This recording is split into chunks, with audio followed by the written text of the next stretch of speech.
Hello and welcome back to Books of Carol Ann. Today we will be doing First and Favorites, where I'll be going through the first book I've read by an author and my favorite of theirs. For today's First and Favorites, I have chosen 8 different authors of whom I have read over 4 books of, and I have tried to make sure that the 4 books that I read weren't all part of one series, as to make sure that there is a bit of diversity into what they have written, so that I'm able to pick a favorite from all of these. So let's get started. B.K. Borison. I have read every single one of BK's books, and I have loved every single one of them, as you can tell by the display behind me. The first book that I read of hers was obviously Love Light Farms. I believe that when I discovered B.K. Borison, she only had Love Light and In the Weeds out, and maybe was just about to release Mixed Signals. Just about, I think, yeah.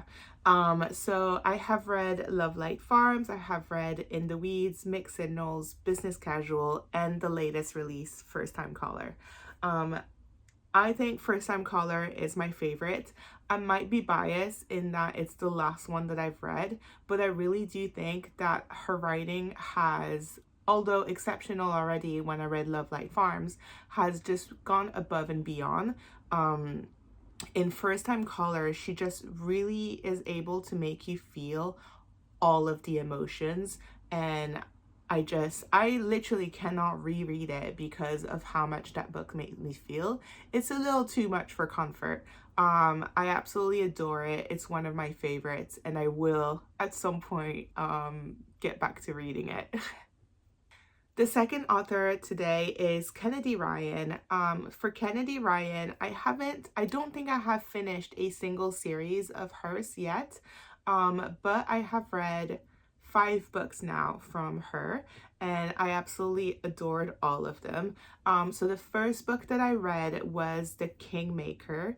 For this series, I've read the first 2, but I think I haven't read the third one, and correct me if I'm wrong. But I believe the third one was about someone else.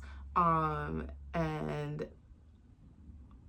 yeah, I think I'll read it at some point, but I was really invested in the first couple who had 2 books. And I wasn't ready to move to someone else, so I kind of stopped reading it at that point.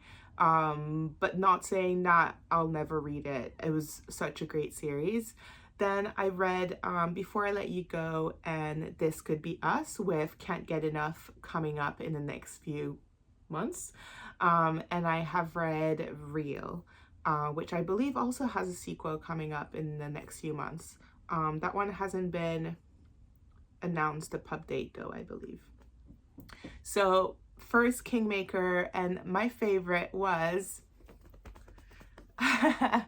drumroll, This Could Be Us. I really enjoyed the storyline of this one. I thought it was something that I hadn't seen done before. In This Could Be Us, we start off the book with a very happy-ish family who is just going about their life. The husband is a bit of a red flag, I'll be honest. I, from the get-go, wasn't really vibing with him, and I never read a blurb, so I wasn't really sure what was going to happen. But we find out really quickly that he has done some illegal stuff, and someone at his job is a whistleblower and gets him put in jail. The book is about the romance between the now ex-wife and the whistleblower, and how complicated it is to navigate that blooming romance when they have kids who know he's the whistleblower, who know that he is the one that blew up their family. And obviously the ex-wife is really trying to get her life back on track, and realizing that she really put herself on the back burner for her marriage and her family. And now that she has to become the breadwinner for her family to survive, She is really looking to just become that independent woman, and romance is not the first thing that she wants to do. Obviously, she has kids that she needs to take care of. But you know what? When romance knocks on the door, sometimes you just don't really have a choice, and you just have to answer. So I thought it was beautifully done, and I really enjoyed it. And I can't wait to read Can't Get Enough. Maybe that will change my favorite. I also really want to read the Long Shot series by Kennedy Ryan. And yeah, so there's still a lot for me to discover with Kennedy, and I know that my favorite will probably change, but at this point in time, with what I've read of hers, this is it. My first and favorite for Tarah Dewitt. I actually don't know if I'm ever saying her name right, so Tara, if you see this, please correct me. Um, I actually have a planned video of doing an author spotlight on Tara, so I'll be going through every single one of her book that I've read, but I've read all of them, so all her books, and I'll be going through what I loved about each of them and what I'm looking forward in her upcoming books as well. The first book that I've read of Tara was Funny Feelings. I think it encapsulates everything that Tara is amazing at.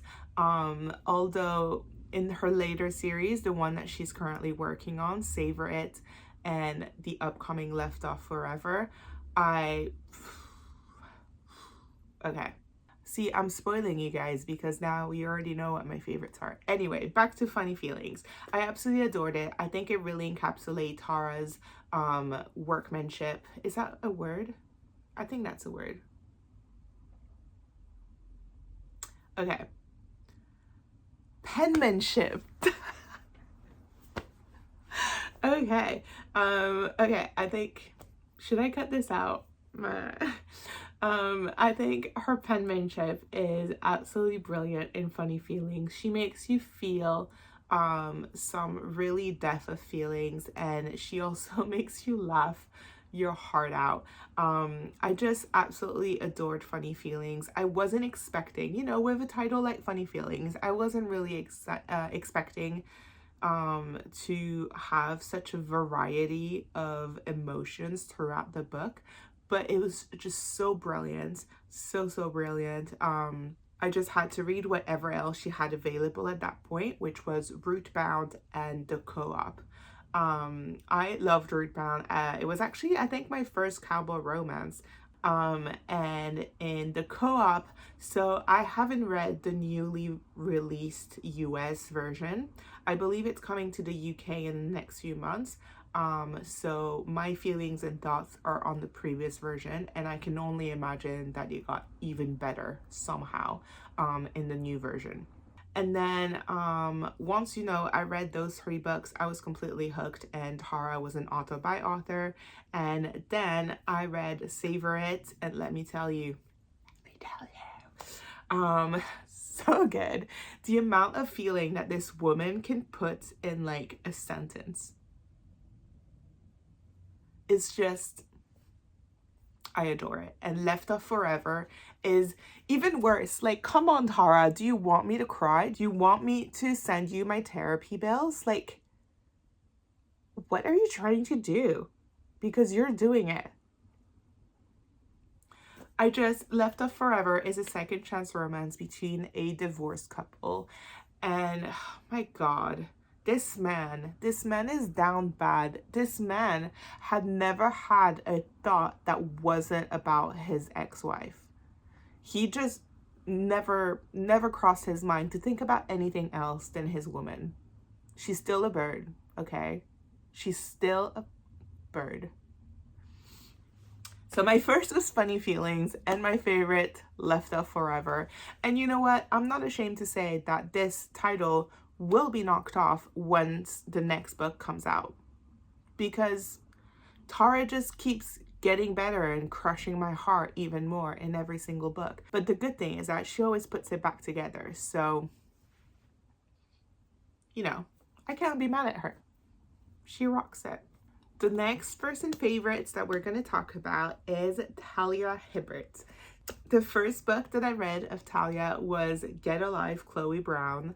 I absolutely adored this series. I discovered her quite early on, I think, once those books were released.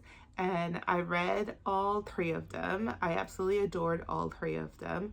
And for some reason, I haven't read the entire backlist of Talia. I think it's because some is still indie published, so they're a bit more expensive to buy, but I believe they're on Kindle Unlimited now, so I'll definitely be getting to them. Yeah, so I've read the entire Brown Sister series, Get a Life, Chloe Brown, Take a Hint, Dani Brown, and Act Your Age, Eve Brown. I have adored all one of those. I love that she makes a point in her book to have different sized bodies, different types of beauty standards, and also a real representation of mental health. I've read a few others of Talia's books. I've read The Roommate Risk and The Princess Trap. I think that out of everything that I've read from Talia so far, because I'm really excited for her romantasy that's coming out next year.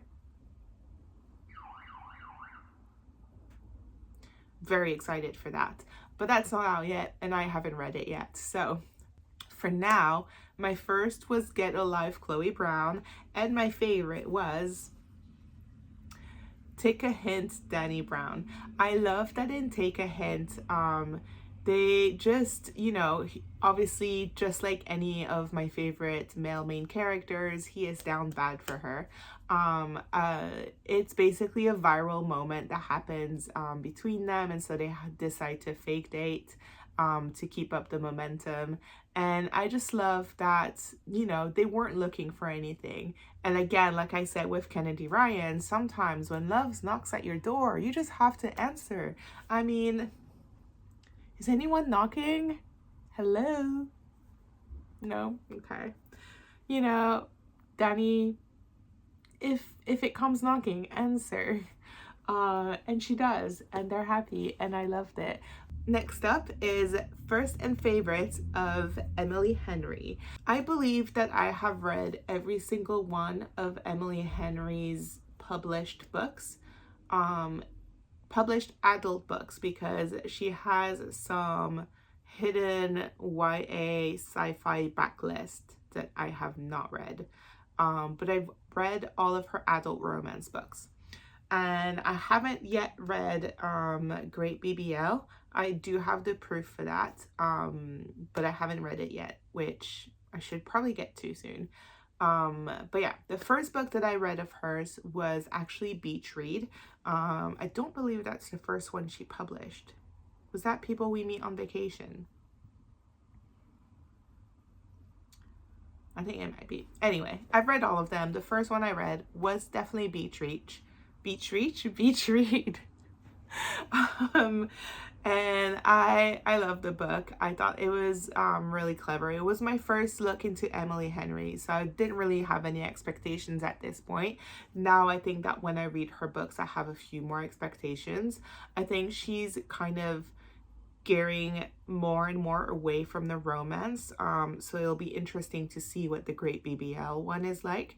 I have heard reviews already on this, so I'll be going in with different expectations, I think. My favorite book of Emily Henry, I think, might be Funny Story or Happy Place. I think I'm biased with Funny Story. I absolutely loved it, but I read this book while on holiday in a day in Greece while looking at the ocean, or the sea actually. So I think I may be biased just because of the environment that I read the book in, and just, you know, how much of a great day it was. It might impact how I feel about it, because anytime I do think about it, I just think back of Greece, which probably, you know, isn't what I should be thinking out, because there is nothing Greek-like in Funny Story. But yeah, I adored the story. I love the characters. I thought it was a bit different than the other M. Hen books, and I really enjoyed it. I had a good laugh. It was not a funny story, but we enjoyed it. I think the second favorite could be Happy Place, just because the whole time I wasn't sure where Miss Henry was gonna take me. My feelings were being cut out of my heart, and just chewed on and used as pottery clay, honestly. But yeah, I absolutely loved Happy Place. I think I was very jealous of that group of friends, but they had so many issues that maybe I was better not being a part of it. Yeah, I buddy read that one with Emma as well, and I thought we had a great time reading it. It's always fun buddy reading romance books with Emma because she's not much of a romance fan. So it's always fun to see her reactions. First and favorites of Hannah Bonham Young. I loved every single book that Hannah has come out. So this is going to be very hard to pick a favorite. The first book that I read was Out on a Limb, which is an accidental pregnancy, and it's just the absolutely most beautiful story of two people coming together, accepting the love that they have for each other and what they bring to the table. I absolutely loved the limb difference representation in this book, which obviously is own voices with Hannah, and I just thought it was just so beautiful, so gorgeous.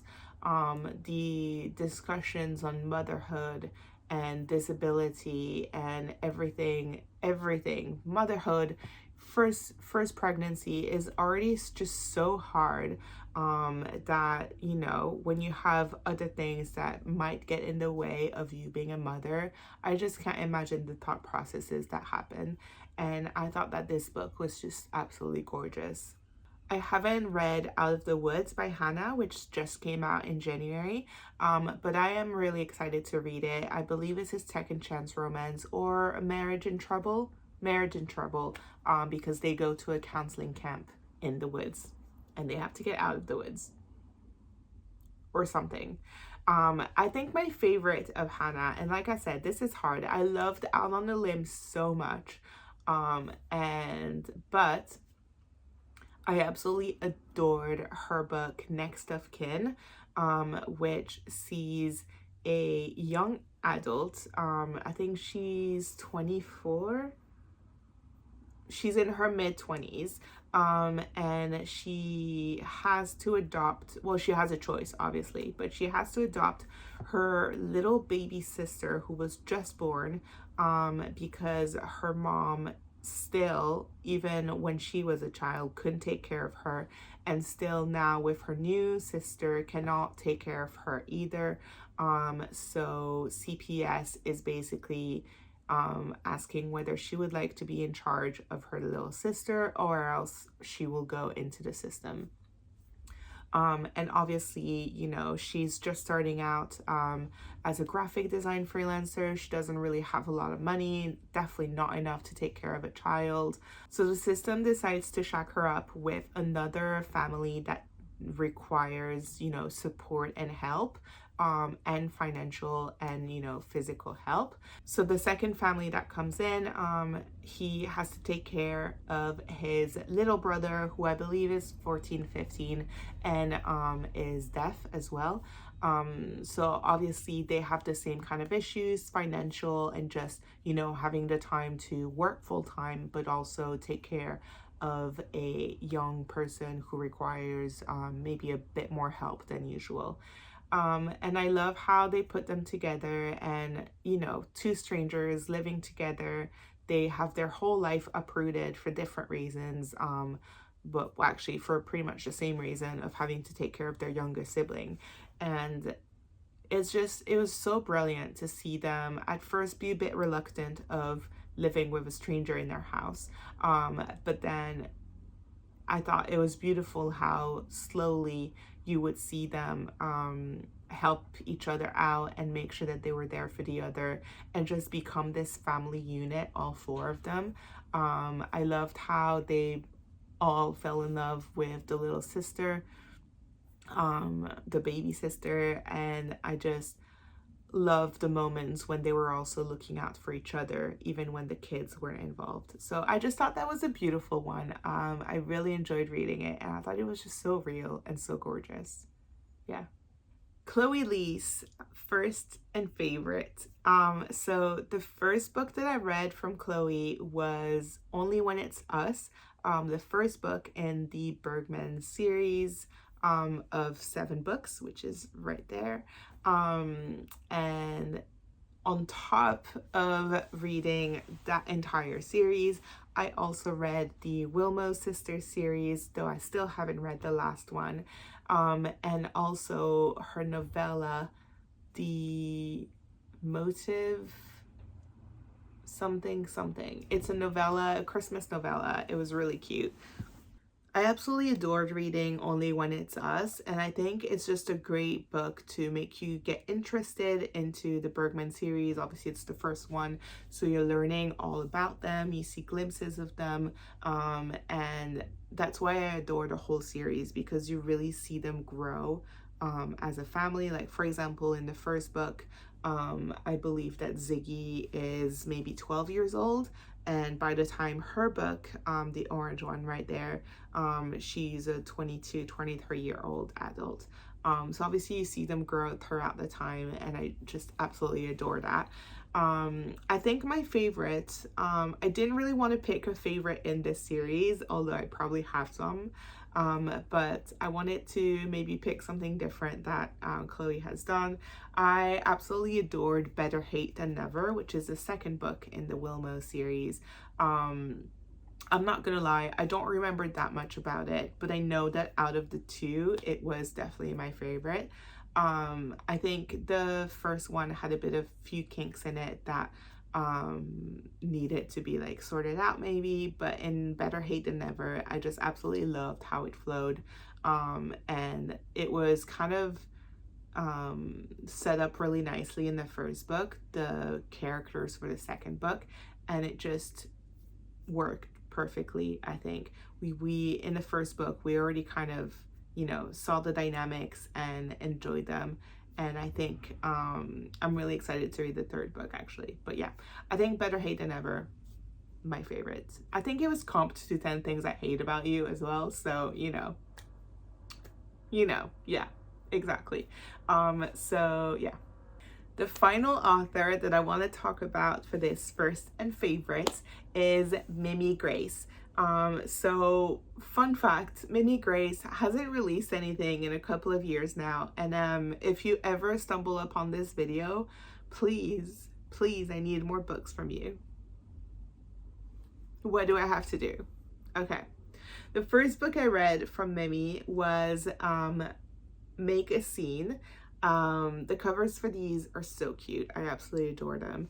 I thought Make a Scene was really cute. I absolutely adored the story once more. In this one, I believe that the female main character finds out that her ex-boyfriend is marrying her cousin or something like that. And everyone is worried about her because they think that she's going to blow up at the wedding and go off on a tangent and absolutely ruin it for everyone. She doesn't know how to tell them that she could not care less. And she keeps trying to tell them, and they keep being worried about her. So she feels like the only way that they will understand that she couldn't care less is if she has a date to the wedding. So she starts fake dating someone. Mostly, I think they weren't going to try and fake date. I think it was mostly going to be just the wedding date. But they decided to have a few test dates ahead of time to get you know, used to each other so that they can really pretend at the wedding, if you know what I mean. So yeah, I really thought it was quite funny. It was well written. I had a great time reading that. And my favorite is actually part of the series. It's What a Match. So it's the second book in the series, and I believe it follows friends of the first book. Maybe the sister? I don't remember. It's been a couple of years, I'm not gonna lie.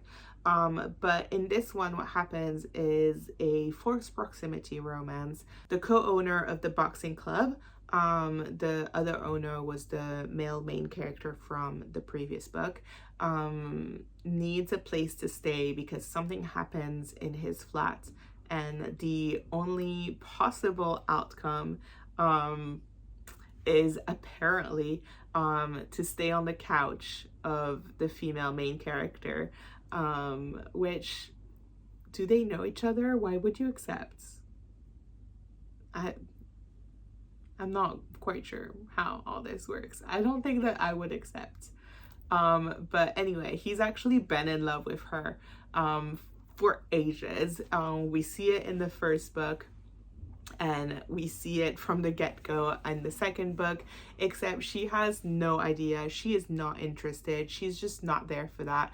I believe that we see her go out on dates with other people while he's staying with her, and he's just like a sad puppy on the couch, seeing her come back from her dates. And I believe that's how he slowly gets to her, by taking care of her once she gets back from her dates. Maybe I need a reread. But anyway, that's my favorite. And Mamie Grace, if you're watching this, please give me another book. So that was it. Thank you for watching. Let me know what your favorites from these authors are, if you've read all their books, and if you have any authors that you think that I should look out for because of my favorites, then please let me know in the comments. And yeah, thanks for watching.